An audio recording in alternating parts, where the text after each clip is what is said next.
बिस्मिल्लाहिर्रहमानिर्रहीम। अस्सलामु अलैकुम वरहमतुल्लाहि वबरकातुहू। आबिद राजा चैनल की तरफ से आज मैं अपने दोस्तों को रसूलुल्लाह सल्लल्लाहु अलैहि वसल्लम का एक बहुत ही प्यारा फरमान सुनाऊंगा। आप दोस्तों ने इस पर ज़रूर अमल करना है। रसूलुल्लाह सल्लल्लाहु अलैहि वसल्लम ने इरशाद फरमाया, अल्लाह ताला रहमत फरमाता है और इसके फरिश्ते दुआए रहमत करते हैं पहली सफ़ के लिए, यानी जो मस्जिद में बाजमात नमाज अदा करते हैं और पहली सफ़ बनाते हैं, पहली सफ़ में खड़े होते हैं जो लोग। बाद सहाबा ने अर्ज की कि या रसूलल्लाह सल्लल्लाहु अलैहि वसल्लम, और दूसरी के लिए भी आप सल्लल्लाहु अलैहि वसल्लम ने इरशाद फरमाया, अल्लाह रहमत फरमाता है और फरिश्ते दुआए रहमत करते हैं पहली सफ़ वालों के लिए।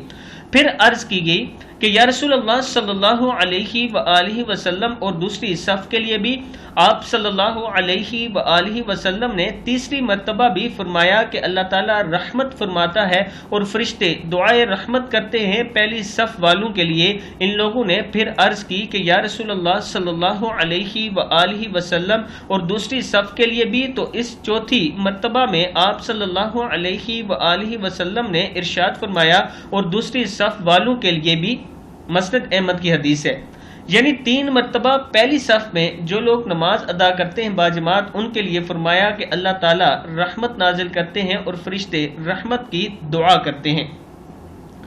ये पहली सफ़ वालों का मकाम है। मैं अपने दोस्तों से गुजारिश करूंगा कि कोशिश किया करें मस्जिद में पहली सफ़ में बाजमात नमाज अदा किया करें। इस वीडियो को आप दोस्तों ने आगे ज़रूर शेयर करना है। अस्सलामु अलैकुम वरहमतुल्लाहि वबरकातुहू।